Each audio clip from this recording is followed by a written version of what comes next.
you know what, due to the late hour, and wanted to focus on reality, not results, not politics and promises, I'll go right on the bill, Senator on capital, Robach on the bill. and transportation. So we've talked a lot and had a lot of dialogue, had our subcommittees, and we talked about parity between roads and bridges and the MTA, which is the current law that we have right now. The problem is we're not spending at a parity level. And we need to do that for a number of reasons. But I first want to say, not only are we not meeting current parity, excuse me, but we're also going to add what I can estimate, and I would ask the question, but I don't think anybody really has the answer, what I can ascertain about $54 billion to the MTA, which they need. But we ought to all be working to make sure we're doing that $27 billion for roads and bridges. And, you know, we all know we have an aging infrastructure. We all know it's an issue of fairness, road safety, so many things that need to be addressed. We should really do this. And so I've heard a lot of things about we're going to address it, we're going to do it. This budget doesn't do it. And I heard an earlier comment where somebody said, well, we're going to do a new plan. We will do a new plan, but that doesn't mean you don't do this one. And I have to say, it's also very unfair to add that much money to transportation in one part of the state and not one where, for upstate New York, where really that's almost all we have is that road and bridge money. That's how the majority of our people get around. And my colleague, Senator Kennedy, actually had said, I don't remember how many years, but whether it was 100 or 50 years that we were in charge. I know for my time here, we were in charge except for 2 years, and that's the only time that I've been around the legislature in 30 years when the parity was broken, was the last time my colleagues were in the majority, and now it looks like you want to go down that road again. And that is really the wrong direction and not a good thing to do. And there's a lot of people watching, whether they're local government people, people in the building trades, people in the construction field, highway superintendents, everyday citizens. You know, I had a bridge in Monroe County that had a lot of traffic, and literally for several years, pieces of concrete were falling off the bridge, hitting cars in some cases, luckily no fatalities. And the answer from our local DOT was, we understand it's a problem and deficient, but we don't have the money.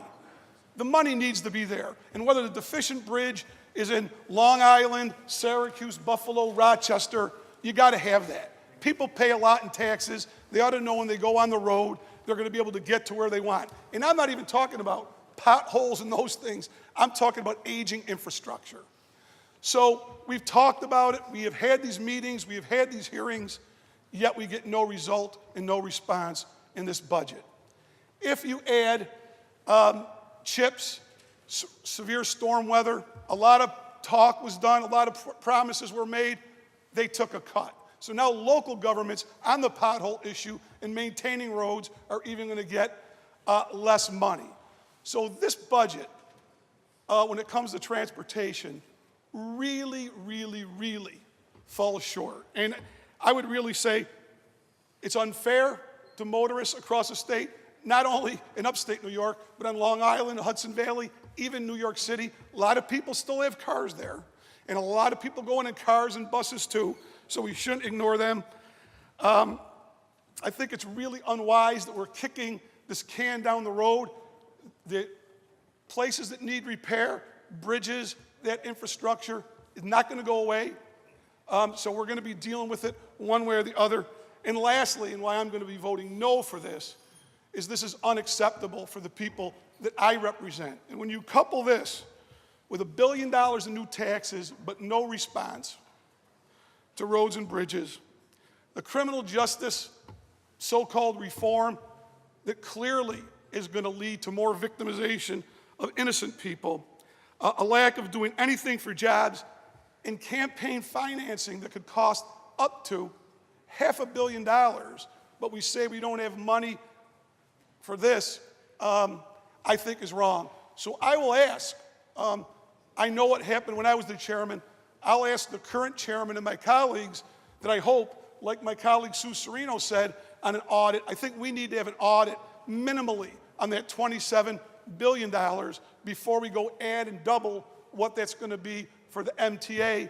I want them to get their money, but we need to do ours. But this, if you care about the motoring public, this budget falls very, very short and is tremendously unfair to every motorist, but especially those who rely on their car to get to work every day, especially in Rochester and Monroe County in upstate New York, where I live. And to have a tax go on us that's going to go designated to the MTA when for years, Senator Kruger, would you like me to tell you the tax? Part of the internet tax is going to be designated, I believe.